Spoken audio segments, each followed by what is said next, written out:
All right. So we welcome you to another episode of Learning Stories. This is a show where we profile a diverse set of learners from the 21st century. In each episode of this show, we have a guest who has a story to share about how they acquired a set of skills and knowledge in a creative and innovative manner. In the process, we hope to uncover a new understanding of learning as conceptualized, narrated, and imagined by the guest in our show. And in this season of Learning Stories, we're focused on stories from urban India. It's a series I'm really excited about, and I have a lot of my close friends that I get a chance to interview. But I also think I'm interviewing a lot of amazing Indians that are defining the future of our country. And to talk about one such story today, Goutham Jayaprakash.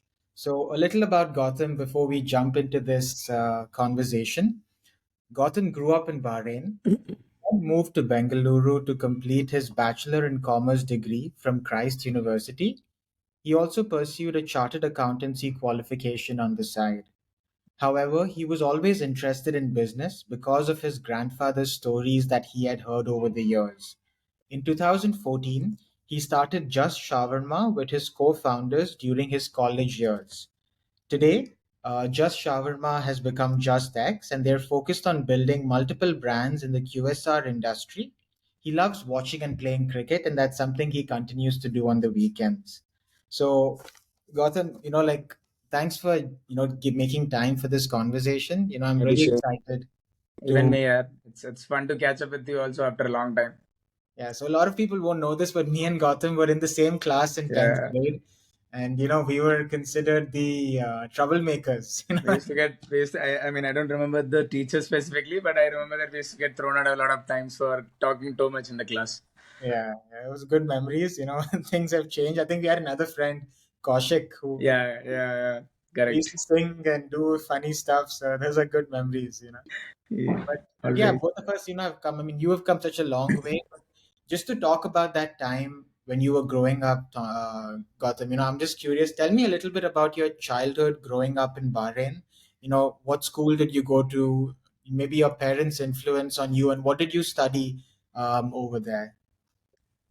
Okay. So I would start my journey. I would say that like till fourth, I had done my schooling in Kerala itself. Fifth is when I landed in Bahrain. So till fourth, I don't have much memory of what I used to do. Again, it's just the cricket that I used to play all the time. Coming in Bahrain was a very big change for me. Like first, there were few changes. Like first was obviously the communication. Like in when I was in Kerala, the even though the school was an English medium school, but coming to Bahrain helped me a lot to have a different crowd over there, which helped me in the language. One of the best things.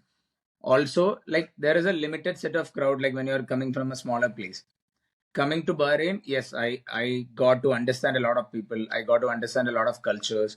That has always been very good for me. Like because of that, like coming back to Bangalore was easier for me. Like when I came back to Christ, again it was almost the same set of crowds. Like there were people from north of India, there were people from south of India, east of India, everywhere. Same thing was there in Bahrain also, plus the Arabs. So understanding a lot of cultures and being around with them surely helped me in that way. And coming back to parents, like how all the kids say, like it was first scope was engineering, but I had clearly told my parents that I do not want to study chemistry because chemistry was something that I did not know anything about. So then they're like, okay, let's. They never forced it upon me, but they're like, okay, this is the way to go. But then they were like, what is that called? Do CA. So the plan of me even coming to Bangalore was CA, but then I saw there was another friend Teja, so he was also pursuing CA. So seeing him like the how the quantum or how it is so difficult, I'm like I can't do this. I took up ACCA. This was again for my like I started doing ACCA, which is a UK based CA, again for the again for parents itself, which I am also trying to complete on the side. There is, I think, another 3 to 4 papers left for me, which I have to which I have to complete. Even now, my mom keeps telling me, just get it done with. But yeah, like obviously the time that I'm giving for the business, I'm not able to cover that up.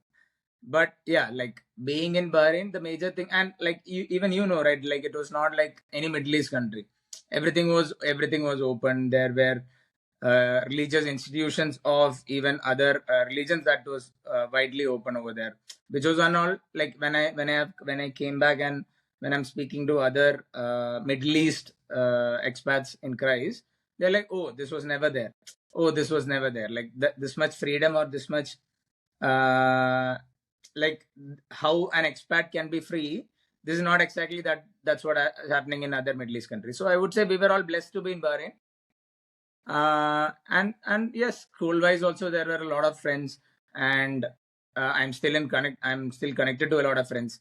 Hardil, the friend who has been a long time, is getting married next month. So I'm looking forward to going back to Bahrain next month. So Bahrain always has I would say a good connect to me, like even more than my actual home. It's either Bahrain or Bangalore that comes to me when it is called home. Yeah. So being in Bangalore for the last 10 years might have slightly shifted that to Bangalore, but yeah, Bahrain is also very close to my heart. Yeah, it's crazy how the place we grow up in has like this unconscious influence on you, right? I think Yeah, now you're making shawarmas, and Bahrain, the main snack to eat was shawarmas. correct, correct. So, and I remember, one of my distinct memories of you is we used to go play cricket, and after that, I think we used to drop you at Khamis or something. Yeah, yeah, We used to go eat shawarmas over there. yeah. So I have that memory of you. But I know, like after school, you really enjoyed playing cricket back then. Yes. But apart from cricket, what were some other things you enjoyed growing up? Enjoyed doing after school? My major time was only cricket, by and always the games used to be there. So in my school, what we used to do is we used to come back from school, for playing cricket in near Kamis. All these Vaishnav and all of them were there, right? So we used to play cricket with them, and then we used to go and play FIFA. This was like majority of the time pass that we used to do. And so okay, now coming back to one drawback of Bahrain, there is nothing much to do there. Like if we were all in India, like there are stories that they just take their bikes and go, or they just take their cars and go somewhere for a drive. This was maybe something that was missing in Bahrain. But yeah, other than that, it has always been games or this, and all of this from the moment Viva had come in Bahrain and made it free. We were all so stupid. We used to sit and talk for hours.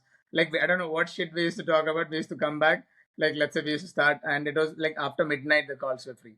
So from 12 up until 4 or 3 or 4, we used to just talk.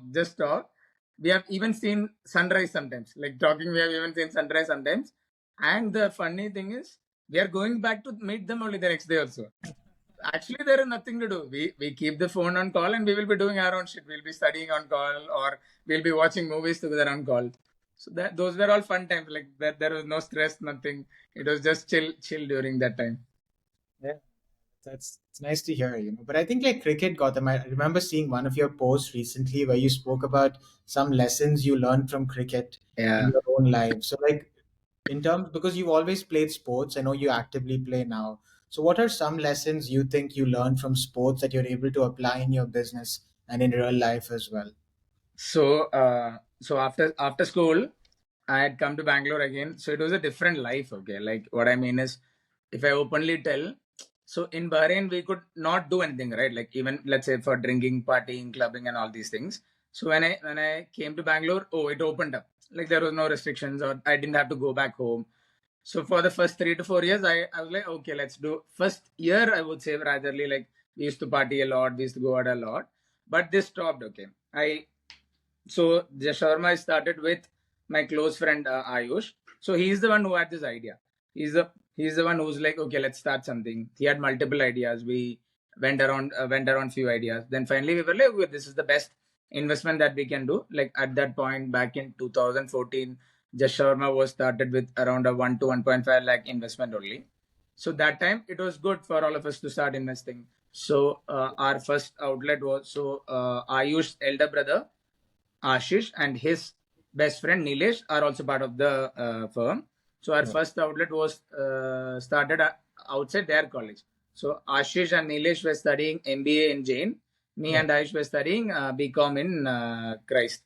So once this was started, how now coming back to your question, I just gave you the brief of how cricket has always helped me is, so when I went back to cricket, right, like I think it was after 5 years of not playing and all. I found a good club here. Okay, it's called Bangalore Willows Club. So I was able to, and it was the starting of that club also. Mm. So initially itself, like I used to get to captain the team and all these things. So that helped me. Like again, see, it's not like how a school team functions. Okay, like school team function, the coach gives us the team, and then we have to what is it called? Just captain that team. Here it's different. Here, like people are working, they are coming for a relaxation in the weekend. They are even paying money to make the come and play. So I always tell this, like let's say, cricket is the only sport. Now let's say if 11 of us are in a team, there can be a situation where a person might not bowl or bat. He Mm. has to come, just field and go back. You take any other sport, like football, nobody complained. I just stood there, right? Like he can run, he can go near the ball and all these things. So to manage all the aspects, like you have to manage the win, and you play to win, right? Like if you don't play to win and just give chances also, the game is not fun. So you have to manage the players accordingly that you have to win. You have to talk to the players. Let's say if you are not giving anyone chances, you have to personally call them or at least tell them that, okay, next match, I would give you that chance. You are also going for doing something. So you also, as a captain, like you have to be at least in the top three players of the team. Like you have to give that for yourself.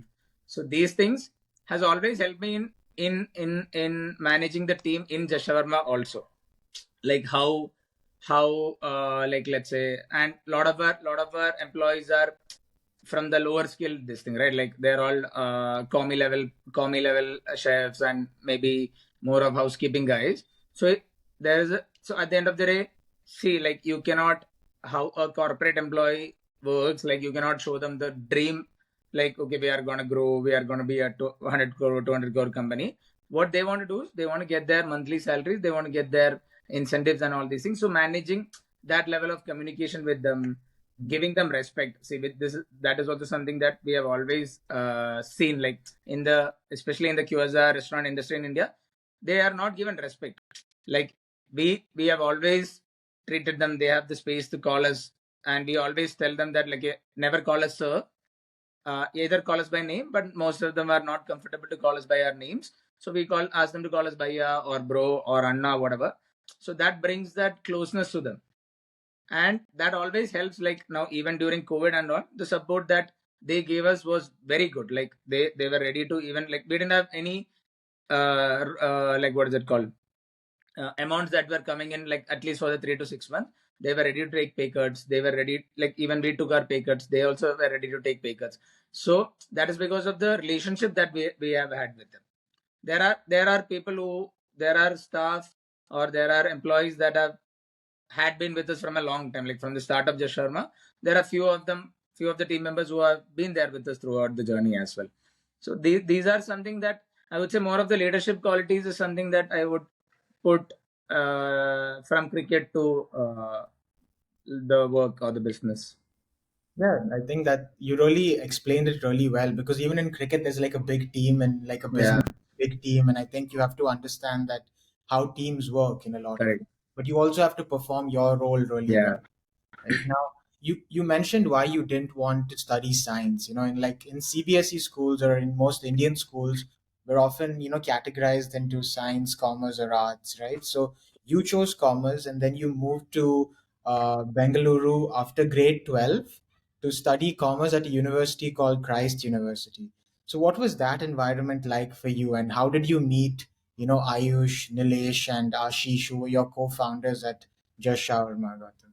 so like I told, chemistry, I used to chemistry, I purely did not take science. So in the Indian households, right? So in 11th and 12th, you should have a choice. Like the what my mom or what my dad told me is, so you can pursue whatever you want, but let's say 11th and 12th, if you take science, you have that extra added option to choose other streams as well. But I was very clear that I do not want to go into the stream anything related with chemistry or even mechanical or something like that.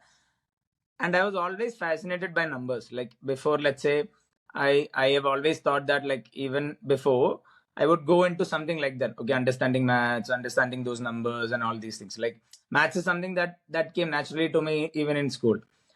Now when I researched about it, okay, there was many options like actuaries, many options like CA and all.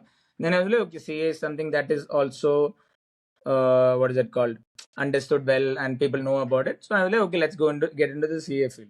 But it's a very difficult thing, like coming to Christ and simultaneously doing that along with it was very difficult. So then I was like, okay, let's do ACCA. During first year, like I've always wanted to do business, but being with Ayush is always something that I would say that my passion came out. Like I've always heard stories from. So by the time like I was in like 4 years, 5 years and all, my grandfather had lost everything. Okay, like because of whatever issues that he had to go through, he had lost everything. So it was always stories for me, like mostly from my dad's brother. Like he used to tell us that okay, this is the house that we stayed in at that point of time. Okay, these were the things that grandfather used to do. So this has always fascinated me, and I've always wanted to do something of my own. So when this idea came from Ayush, I'm like, yeah, bro, even I will also join you. And Ayush and me were classmates. So like for the first 2 years of college, we used to classmates, PGs, we used to stay in the same PG, we used to go to college in the same bike. So we are very close in that sense. So when he started, I am also like, okay, let's do it together. So like I told, the first outlet was outside their college, where they used, so they had finished college by then. So we were in the third year. So one of them used to stand in the store outside their college, and the second outlet was outside our college. So like during breaks, we used to go to the outlets. We used to stand. We used to like change our t-shirts. We used to stand with the uniforms. There were a lot of other friends also who has helped us, like who has been through the journey. Like they were like, anyway, what, we are all college friends. Come, let's go chill at the outlet. Like to name a few, Samir, Ranga. So all these people were also there, always like being with us during this entire journey. Christ has been always like good here, like in terms of getting to meet more people. Like in Bahrain, I told, right, the diversity, let's say if it was X, in Christ it became X plus 2. Like I could meet a lot of more people, a lot of more understanding. Okay, and also being in India is a different thing. Like how India works and how Bahrain works is different. So that kind of a perspective also I understood. And obviously I was staying alone also, right? So managing my finances came into the picture. Yeah, like going, like even like how to go to college. Like I didn't want a bike because the college was very near. So then like how to go to the college, should we walk, should we go in an auto, should we book a cab, all these. So there are a lot of fun. Like we used to go to the college in our friend's bike, we used to come back walking. So during that walking we used to discuss a lot. Almost like 15-20 minutes walk, we used to discuss a lot. Then we used to come back, we used to go to the gym or do something. So this set of crowd were always together, like for that 3 years. Yeah. Yeah, I think like colleges are like nice places to meet like-minded people, right? And Yeah. in like I know you talk about how Ayush had that influence of you, but there is this magic where someone that has the same interest, and like I was listening to some of the other talks from Hmm. like that you shared with me, Gautam. I knew that Ayush had his family had like a business background, right? Correct. And Yes. Nilesh's family had a business background. Correct. So you think like that in some way influenced or helped you while y'all were starting your setup? Surely, yeah. Like, so Nilesh, so coming to Nilesh dad always wanted him to do a business itself. Yeah. So that when even Nilesh went to his dad telling that okay, that I want to do this, it was all yes, do it. It was not like, oh, should we do this, should we not do this, should we, like, in that aspect. Same thing with Ayush also. So same thing with Ayush also. Like when Ayush also went up to his family, like yeah, they were like all for it. Okay, anyway they're trying out. Let them try out. I had always had a scare that okay, since my grandfather's business went down, like if I go up and tell them that okay, how will they react, and how will, okay, they might be like okay, don't do this or something like that. But even my dad was like, oh, this is your age, you try it out. Okay, let's see how it goes. Then you can always come back. Like if something, it's not fixed, right? Like yeah, you can always come back and see okay if something not works out. But yeah, hopefully it has worked out for the last 10 years for all the this thing. And obviously, see. My dad has not involved much in the business, but Ayush dad has been really helpful, like in the starting stage, especially where he has given us strategies because he has been doing business in in almost all over Middle East, I think from the 90s. So he has given us strategies on how to do things. He has always helped up. Even Nilesh dad, like even telling us that okay, always focus on the profitability, be in that mindset. All these things has always helped up in some way. Yes, like yeah, I would say that yes, it has always given us that idea or like even that push slightly to move towards growth always. Yeah, and I think the composition of this founding team, like it was four of y'all, right? Yes, So Ashish and Nilesh, and then you and Ayush. yes, Though the two of them were doing like an MBA course in marketing, right? correct, And correct, you guys were doing like a bachelor in commerce, right? So correct. Yes, Ashish and Ayush were like brothers. yeah, So it's like crazy how the connections happen, right? yeah, People, and somehow you all met. But I in like another talk I was listening to, Ayush mentioned that before Just Shawarma, there were some other ideas. So yeah.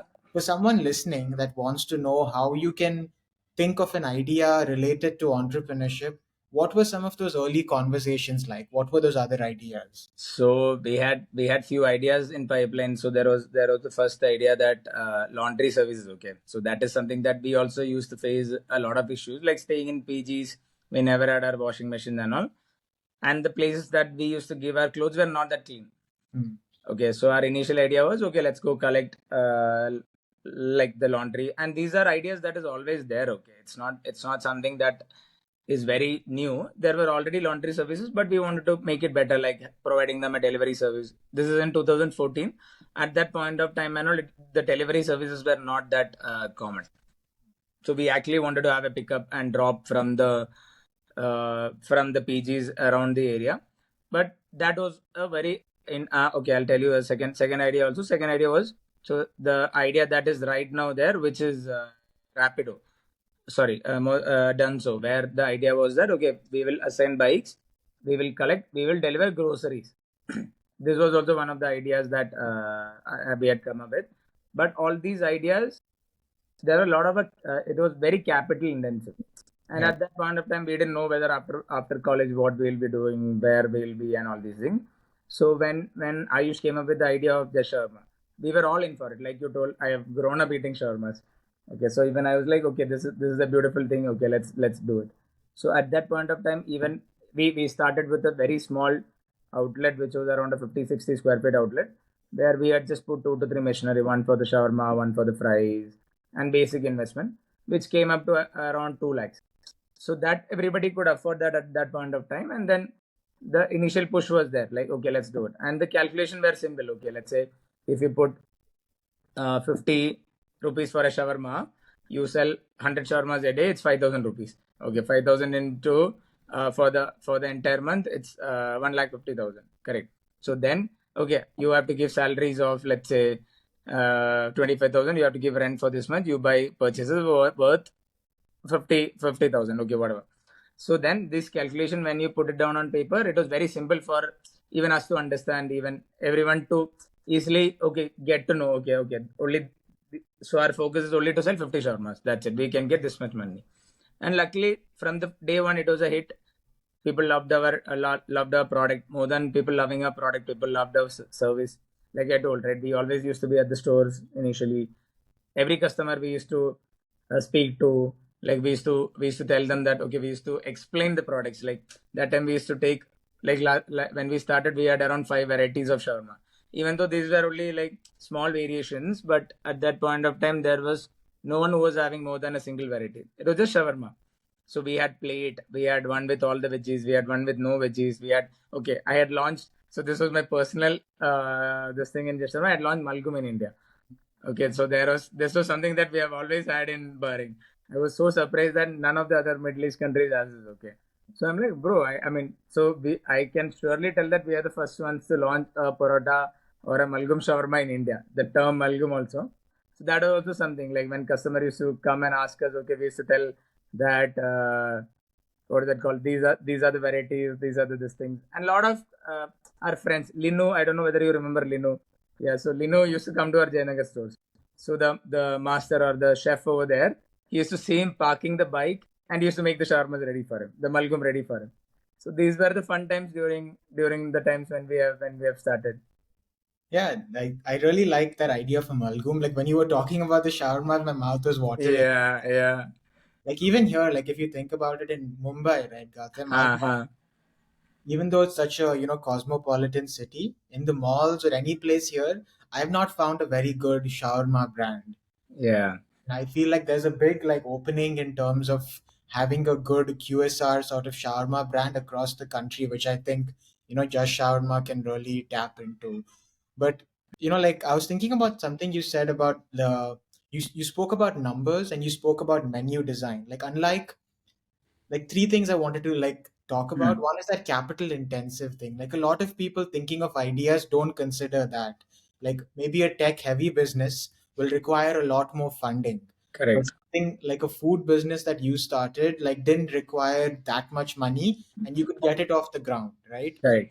The other thing was that y'all understood the numbers really well, what is going into the business and what is coming out. And you Correct. didn't make it very complex. You'll had like one product, not too many products. Right. And then like I think the other thing was all of y'all had a very strong personal connection to it because all of y'all, many of y'all were from the Middle East. There were Yeah. shawarmas there and y'all knew it was not here. Yeah. Solving like a local problem in a lot of ways, right? Correct. But like, what were some challenges you faced while you set up this first few stores? Because I remember in like one thing, Ayush was saying that the foil that you all used, it was not coming very hot when you all would do Hmm. deliveries. Yeah. Use like an ice cream foil, and that became Correct. very. So, what were some other challenges you faced like that? So this itself was a major innovation that we had. Like lot of players here or even there. It's always like you if you look back in Bahrain, okay, there Yeah. are very few deliveries that goes out. Like even when I used to go back to Bahrain, it's always, yeah, we just walk out and we buy it. Even though Talabat and all has come up now, I don't think it has penetrated the market that much. I'm not sure about like how in the past 4 years things have changed over there, but in India it was always there. So the like let's say in 2014 when we started, so our restaurant ID on Swiggy is 1012. So we were the initial restaurants to be listed on Swiggy itself. So like let's say when we started together, the shift, like we could see, let's say if the 100 percentage walk in, that shift has gone almost to 70 percentage online. Okay, so that shift has been major for us. So we used to face a lot of challenges. Okay, like a lot of complaints, like the shawarmas are getting cold, or let's say the fries are getting cold. So for shawarmas, we were able to do a quick thinking, and we have gotten a butter paper. So initially it was a paper butter paper, right? We have pivoted and we have made it a paper plus an aluminum foil butter paper. So when we used to do just the aluminum foil, we could not do any designs. Correct. Like on the aluminum foil, you can't do any design, and it used to be like very not what is it called, presentable. But now when we change it to a paper and an aluminum foil inside, from the outside it looks like a normal butter papers, but the heat is still retained. So this was a very very good innovation that we had. And see, a lot of innovations that has already happened in Middle East has still not come here. Like even having a the flame comes from one side of the chicken, right? So what happens usually in India is there is no rotation. So manually somebody has to rotate. So let's say if a person gets a call and forgets for 5-10 minutes, one side of the thing gets burnt. So then again that entire thing goes for wastage. So that is also something that we have learned from the Middle East and we have applied it here. So now all the machines that we have automated or rotators. So automatically rotate and it's roast the chicken similarly in every side. So this over roasting or over this thing is not there. The dependency on the staff is something that we are trying to reduce. Now second thing that we have done is, if you want to grow, you have to standardize things. We have standardized our product in terms of, it was always standardized in terms of taste, but because it always used to come from a central kitchen. But regarding product grammages, like it was always in the skill of the chef, like whoever it is at the outlet. Sometimes you would love the product because you get a lot of chicken. Sometimes you don't get chicken at all because the mixing is different. So that we have addressed by having proper portion control tools at the outlet, which is very simple. When I tell portion control tools, it is just bowls which you put in the bowls, and you know that okay, this bowl weighs 100 grams or this bowl weighs 150 grams. So the solutions are actually very simple. But yeah, obviously the discussion helps, understanding going into the depth of the problem helps. uh you don't need to do a lot of, like, we can do mechanized shawarma cutting also, but you don't need to do that, right? Like there are solutions at level 1, level 2, level 3, we have to see, okay, what level we are, and we have to take the solutions accordingly, is what I feel. Yeah, and like in terms of your growth story, Gautam, like from say 2014 is when you started, right? So Yeah, it's been 10 years now. So can you like, help us understand how Just Shawarma has grown, like if by telling us about the stores or like yeah, the revenue numbers and just for someone curious about how you can build a QSR brand from zero to wherever you are in a 10-year period. correct. So initially when we started, we just started with one outlet. Yeah, Then we were lucky enough to start the second outlet also in the next few months. got it. Then just with the two outlets, we were able to get franchisees. Okay. But looking back, okay, that franchisee route that we had taken initially was very quick for us. Like even we had also not set the operations completely, but we had started giving out franchises. But even the franchises were profitable. I'm not telling in that sense. I'm telling in the sense that operationally there were no control. Like even for us, let's say we expanded to 23 outlets throughout the journey. Like around 2018-19, we were at 23 outlets. We were also in talks with master franchisee deals in Hyderabad and Chennai. This is right before COVID. And like I told you, like we were also like from the 17th to 23rd outlet, we had pivoted and we were like, okay, let's do tech park outlets. So we had started doing tech park outlets. So the we had done an airport outlet in before COVID. So COVID struck us very bad. Like COVID had a big impact on us where all these stores shut down, especially the airport one, um the high footfall area ones, the tech park ones, all these shut down. And then we had come back to seven, where majorly it was mostly in the delivery areas and all these things. And this is where that shift also had happened. Like I told, right, 100 to 70, it was almost 40 percentage before COVID. But during COVID and after COVID, that shift also has gone from like that 40 percentage also has picked up to another 30 percentage of our walk-in share has gone to online.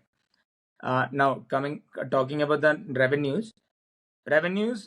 Fortunately, like let's say we were at 23 outlets, we were touching almost the 5.5 to 6 crore turnover. Even though it had come back down to 2 to 3 crore turnover during that COVID phase, we are almost back up now. Like this year projected is almost 6 crore. We have understood that it's not the number of stores. Like we have limited the number of stores to 12, but we are able to do much higher sales from each of these stores than before. Like before, if our average store sales were around 3 lakhs, now it has gone up to almost 6 to 7 lakhs, which has also increased the revenues back to a 4 to 5 crores with the same number of outlets. Now our plans further is to expand another. See now, okay, now coming back to it, we have come back to the franchisee model, but we are only going with FICO in Bangalore, which is a franchisee invested but company operated model. So we want to keep the operations with us. Like we want to 100% streamline that operations. Like even now, those iterations that we are taking, right? We want to set up those iterations immediately. Like we don't want to go through that entire franchisee route of approval. We want to have a strong audit team before giving out the franchises.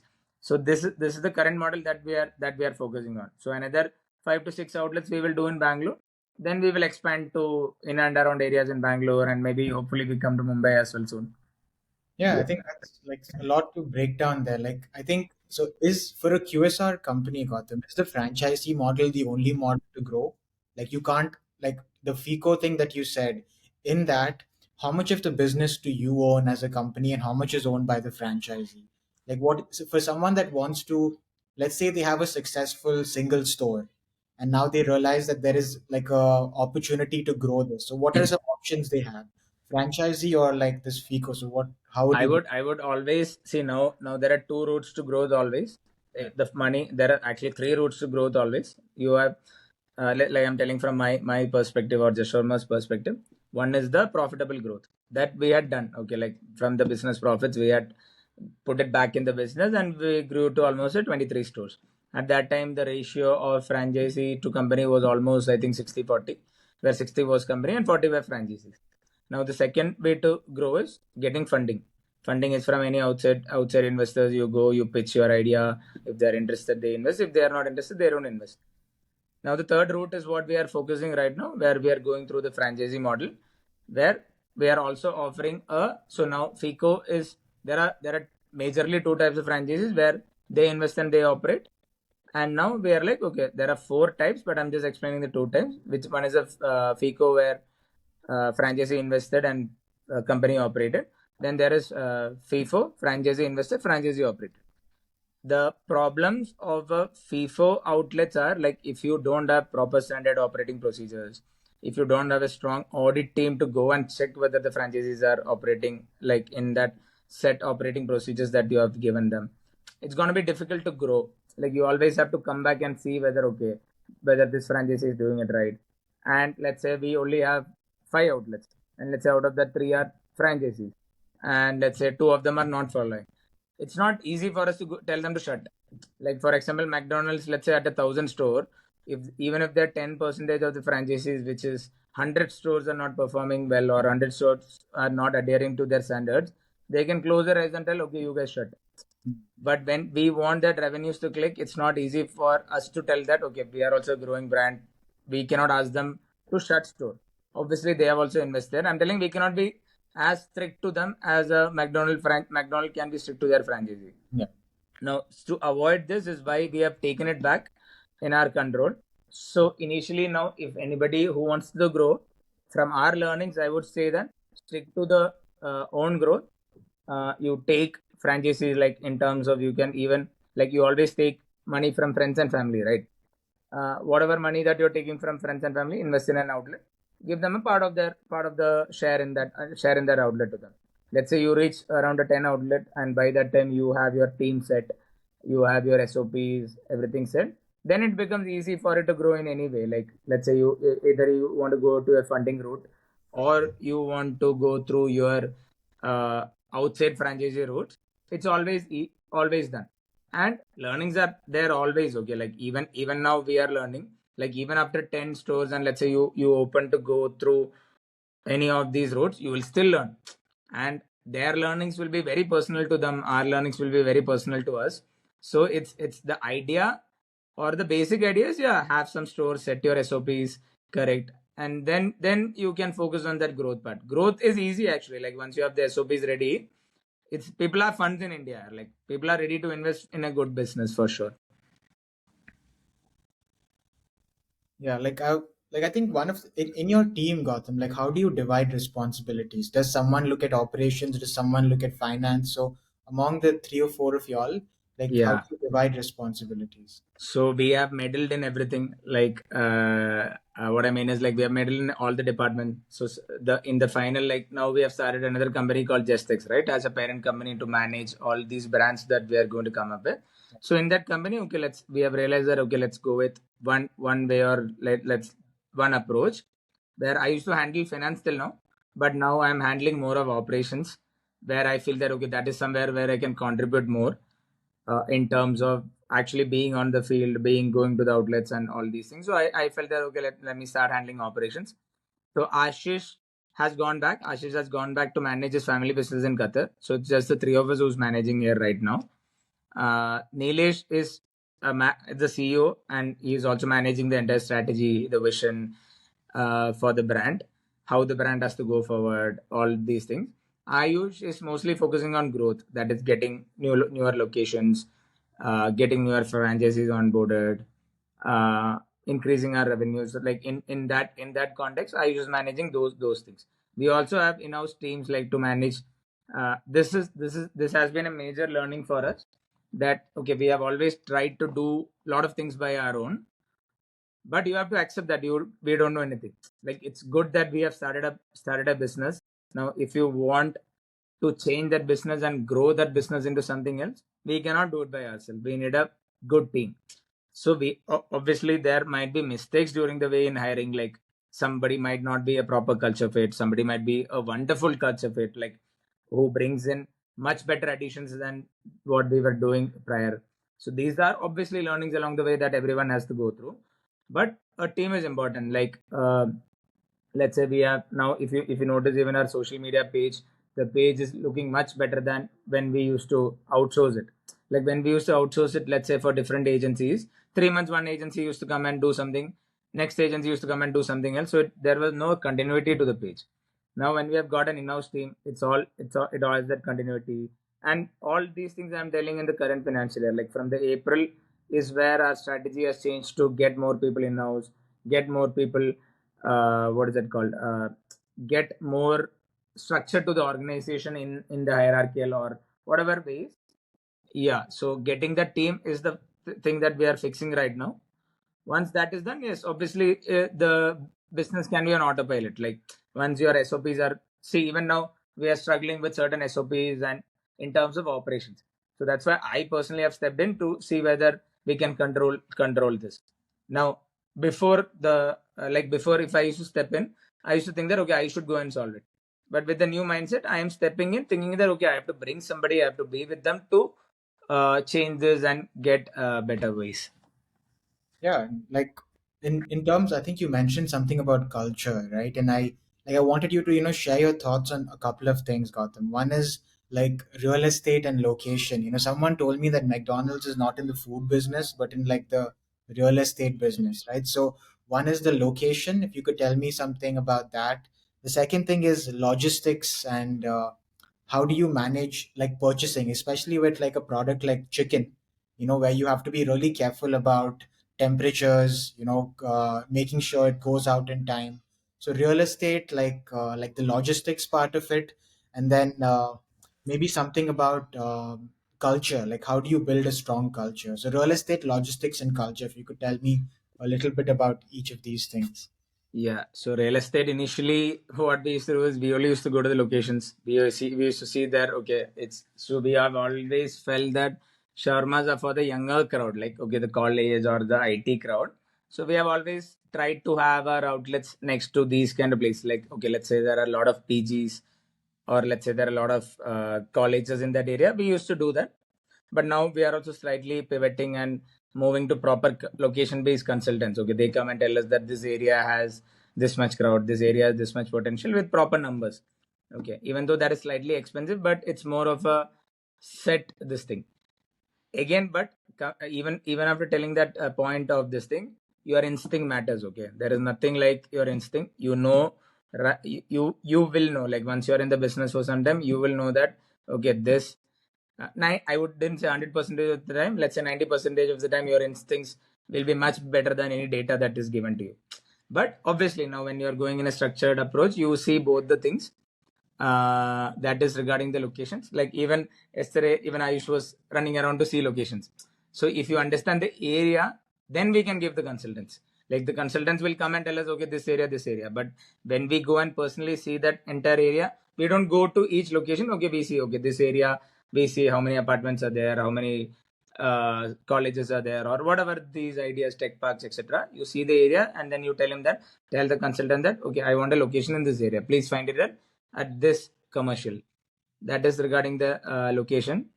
Logistics, okay, so we have always had fresh chicken. Okay, that are we get chicken daily in the morning and it goes out the next day. uh, so our kitchen logistic or the kitchen procurement has always been very easy, I would say, like because it comes in the morning with the proper temperature check. We process the chicken, we marinate the chicken, and we what is it called? We keep it in the refrigerator. The next day morning, let's say the delivery person comes, he takes it to the outlet, and we use it at the outlet that day only.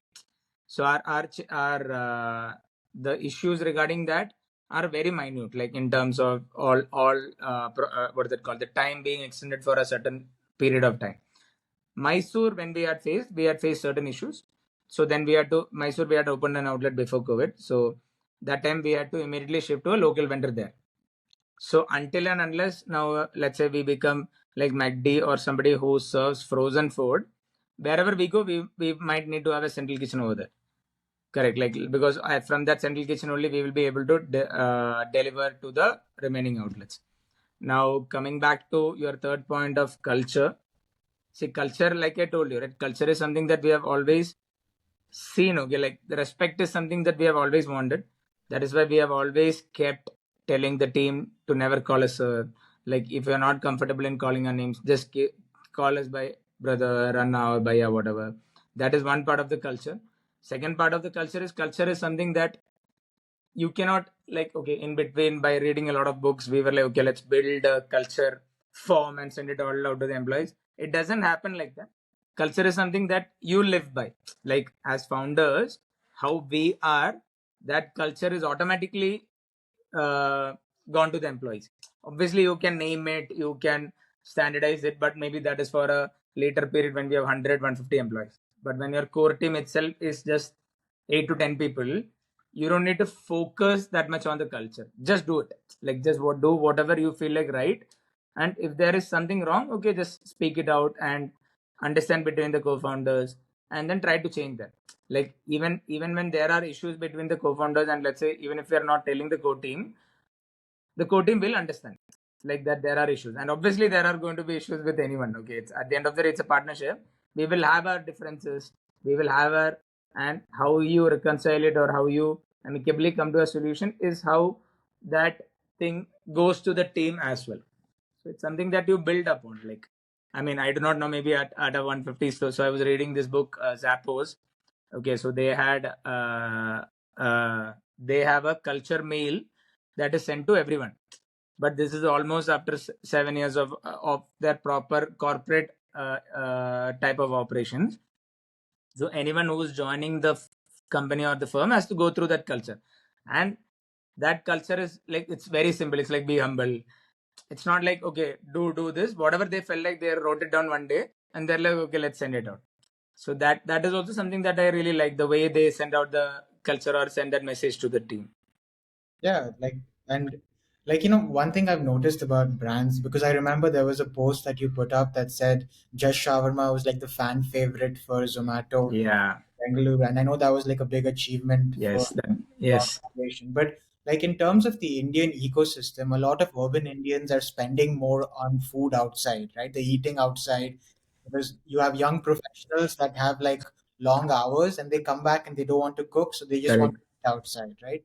But also like brands like Swiggy and Zomato, how they have helped, smaller brands grow because of the exposure you get on their platforms. Correct. So can you tell me like some statistics about the QSR industry in India, Gautam? Because for me, QSR is mainly Domino's, McDonald's, KFC, and these are all Western brands. These are not Indian. Correct. So like, Correct. if you had to tell me what is QSR in India, when it was invented, how has it evolved, how would you explain it? Yeah. So see, in QSR in India primarily has been like, I don't know how long you have been staying in Mumbai. You go out, you have vada pav. Correct. These are all unorganized sector. Okay. QSR in India majorly has this. Like even when we were studying in college, like we just go out and we are like, okay, let's go to the nearby store where we give cash, nothing is recorded, nothing is there, and okay, we are done. All these roadside places. Now, how that has shifted is, I think I'm not exactly sure about my numbers, but it has been a drastic shift. Like once Swiggy, Zomato, and all these has comes, I think it was around 20 percentage only in this QSR segment as organized. Now it has gone up to 50 percentage. Now it is going to further change, like because now, as you told, right, it's more urbanization is happening, more phone access is going to almost all parts of India. Even in a place like, I in my local place in Kerala, even there are deliveries. I was surprised, like when I went back like 3 4 years back, I was surprised, oh, even here. So my, okay, how that phone thing that is penetrating is, my your grandparents or my grandparents watch serials on their phone. Like I could have never imagined at sitting in Bahrain during that point of time whether, okay, this shift will happen. So this is all helping the QSR industry to grow in that aspect. Now when we started, we were also an unorganized sector.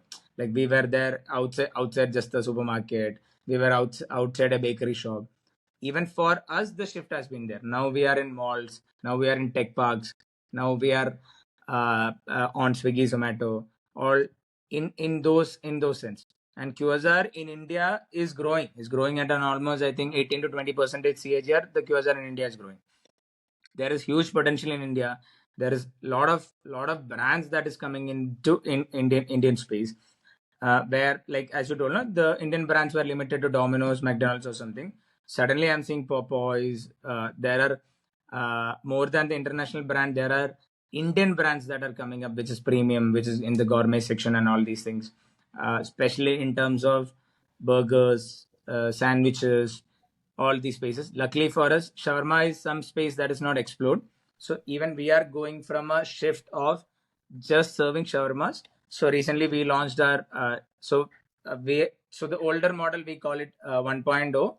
I would share you some snippets so that you can also see later. Like the earlier model we call it 1.0, where it's an internal term like Just Shawarma JS 1.0, where we used to use the main color as yellow. We used to have basic shawarma. We used to have just a few starters. Our stores used to be, let's say, 150 square feet. We have moved into a JS 2.0 model where the stores are vibrant. You have a lot of new products. We have shawarmas, we have rice bowls, we have desserts. So it becomes an overall package. And you give that experience to the customer. Let's say a customer comes to us. Before it was just, okay, it's like having a vada pav. You have a shawarma done. Now it becomes a more of an experience. You come, you order the starters, you order a drink along with it, you order what is it called, the mains, then you order a dessert.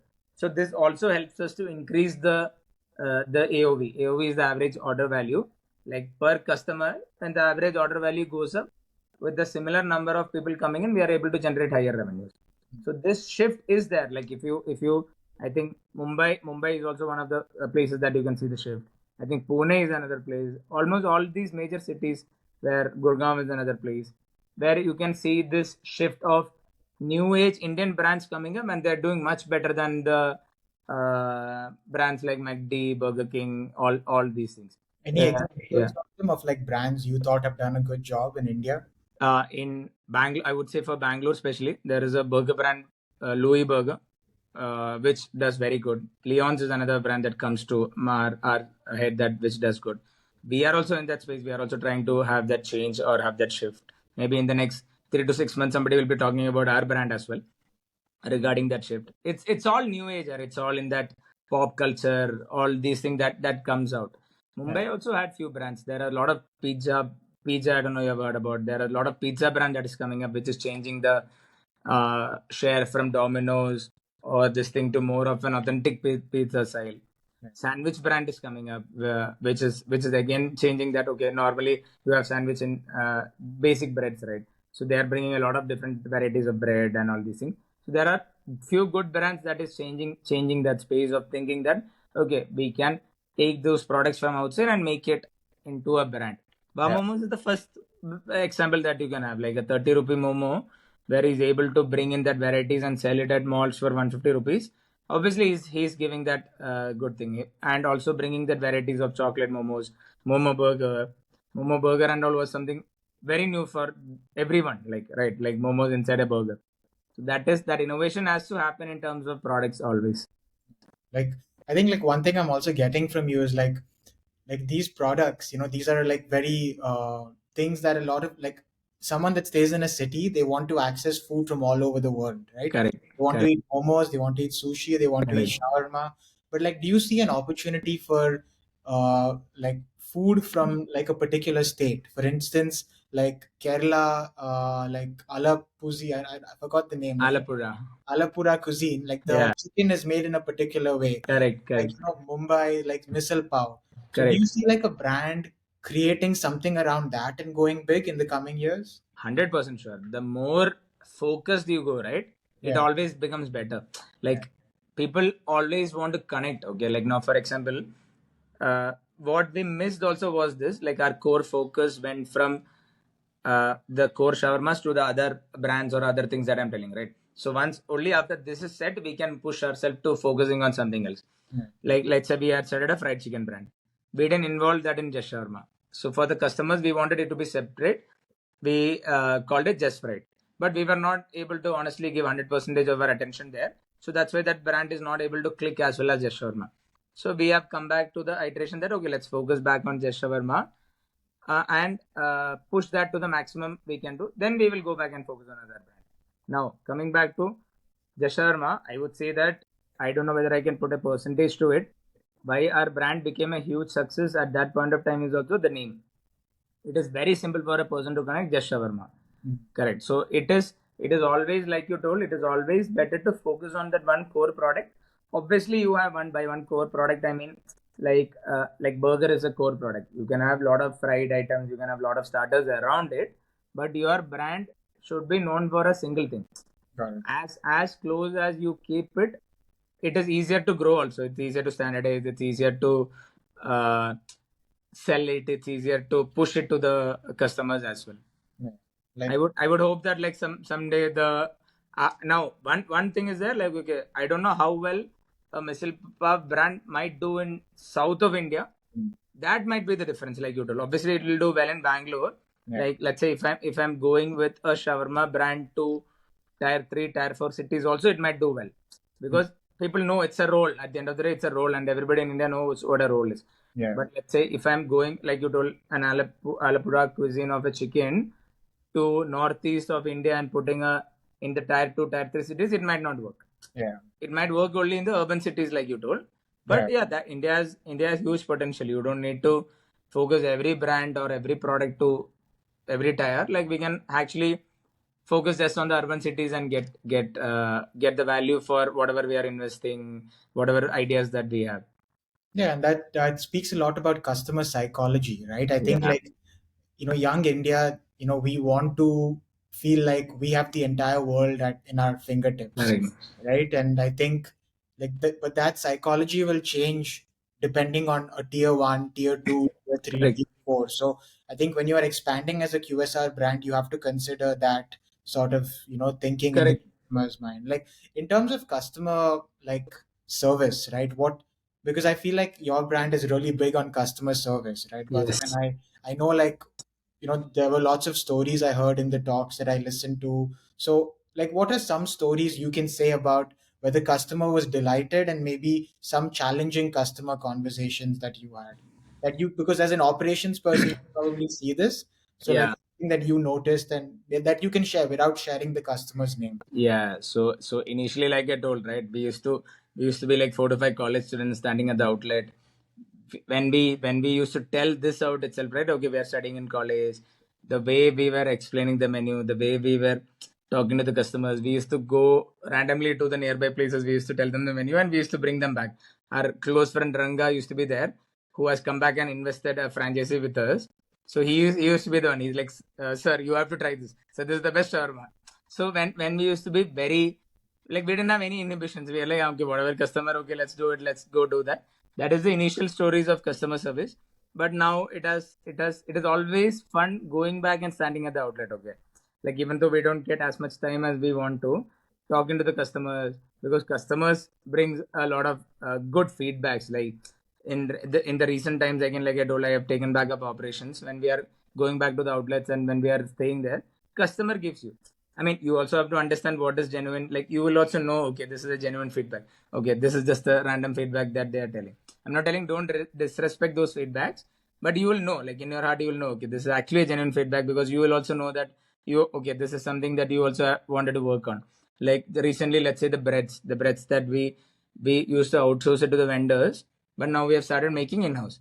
So it's a big shift, but there are issues. It's not standardized in one size.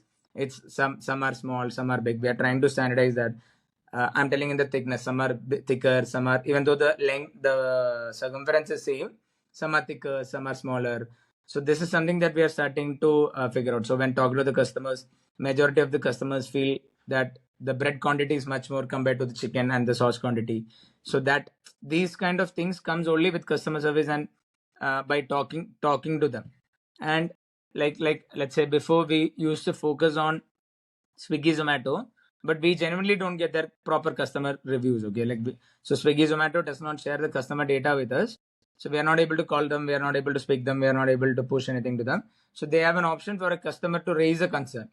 So that concern we are still not able to understand. Okay, let's say they put a photo, they are like not satisfied, or they are like quantity not done, or they are like quality not done. These are terms that they can put. They cannot go in depth and answer that. Okay, these they can do that, like they can put comments, but nobody does that, because as soon as you put a photo, Swiggy refunds them. So they are also done with that. They also don't want to explain, they also don't want to go through that.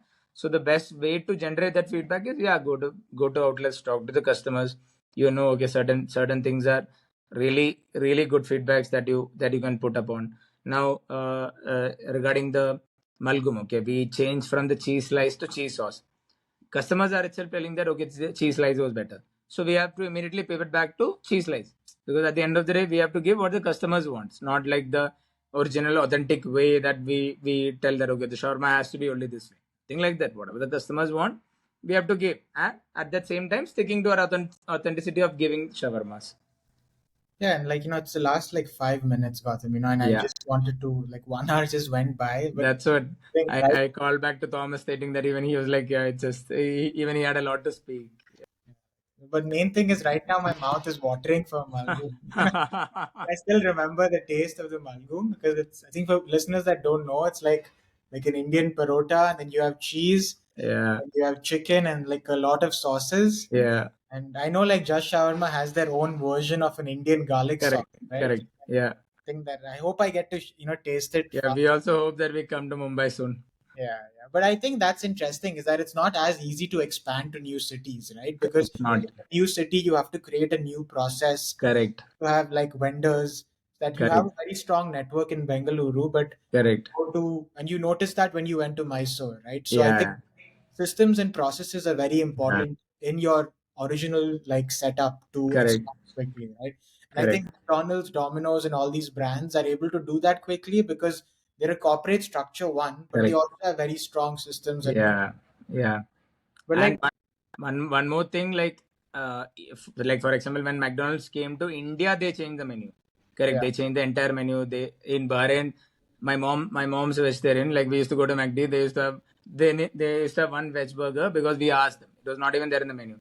In India, there the biggest sale for McD is Makalu Tikki. yeah, Okay, so but for us, it has to be even micro. Where let's say, when if you're going to Chennai, we might have to change the menu there. If you come to Mumbai, we might have to change the menu there. If you go to let's say Hyderabad, we might have to change the menu there.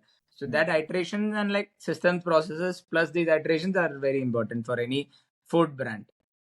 Yeah, yeah. And like to conclude, Gautam, like I know you read a lot of books on entrepreneurship. I know there are like I have two questions. One is like, is there like some entrepreneurs and some books that you'd recommend we look up? Like in the Indian ecosystem, if there's another QSR entrepreneur or like any general entrepreneur and a book that one entrepreneur, one book you'd recommend for like Like I am not. I mean, I do not. I read a lot of books. I don't focus fully on those ideas. Whatever small ideas that I get, I do that. Like, and whenever I share, I cannot recollect somebody's this thing, but uh,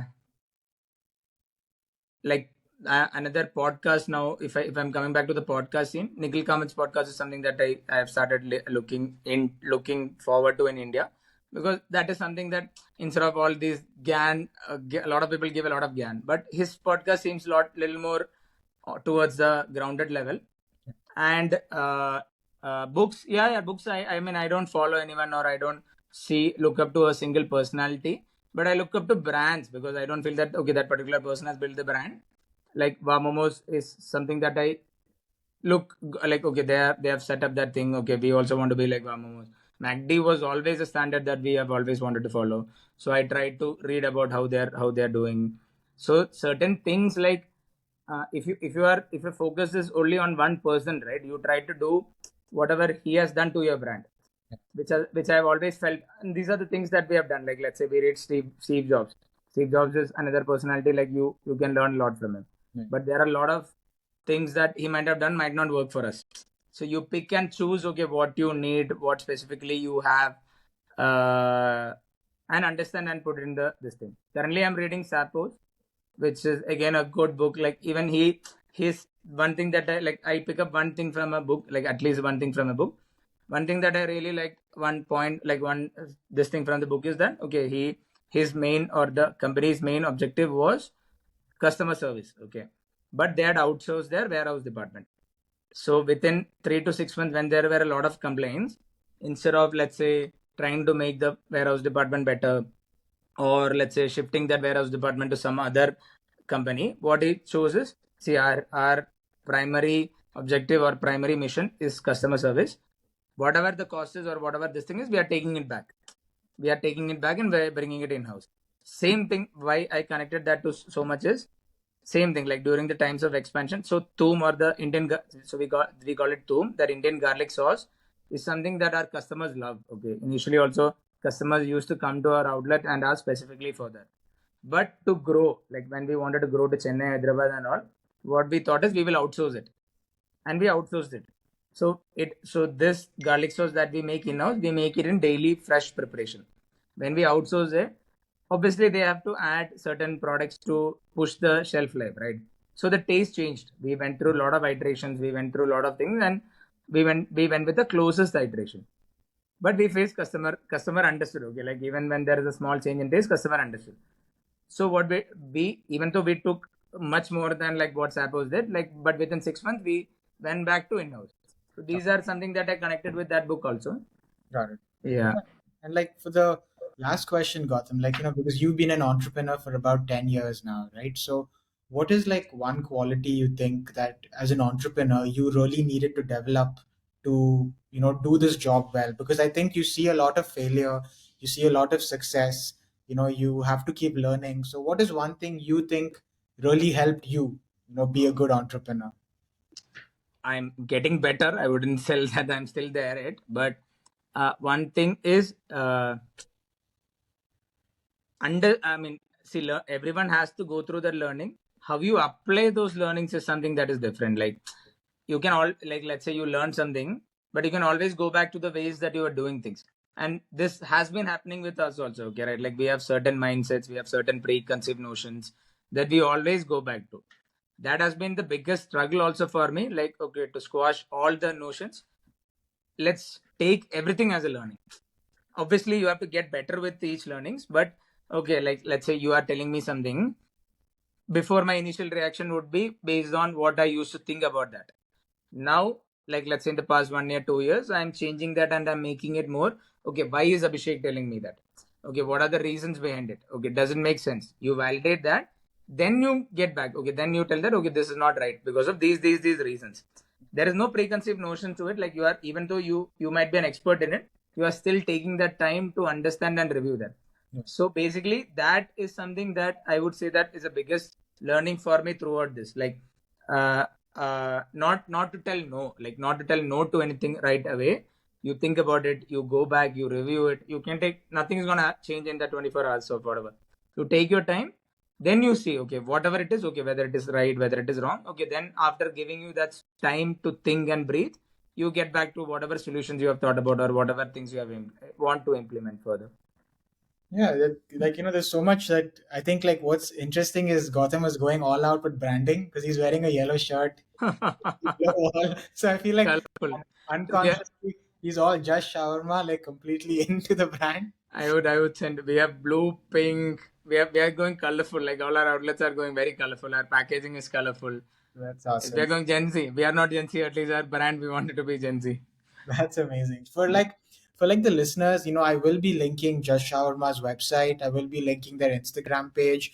Please do, if you are in the Bengaluru region or in Mysore, like, go first, subscribe to them on Instagram and any other platform. But do go to their restaurant and order their food on Zomato. Like, I'm really excited to have a shawarma from Just Shawarma, but I think I'll have to wait for them to come to Mumbai. But Or Gautam, you can come to Bangalore. I think that's gonna be next. And then I'm gonna buy my first shawarma, and it'll remind me of the good old times in Bahrain. But Gautam, any last thoughts before we conclude the interview? Nothing, man. Like it was a very good session. Like I really loved the session. Like again, what exactly what Thomas told. Like it's we can talk for another 2 hours. I think it's because like we don't. I mean, apart from the normal catch up, like if we catch up outside of this, also we can keep talking, right?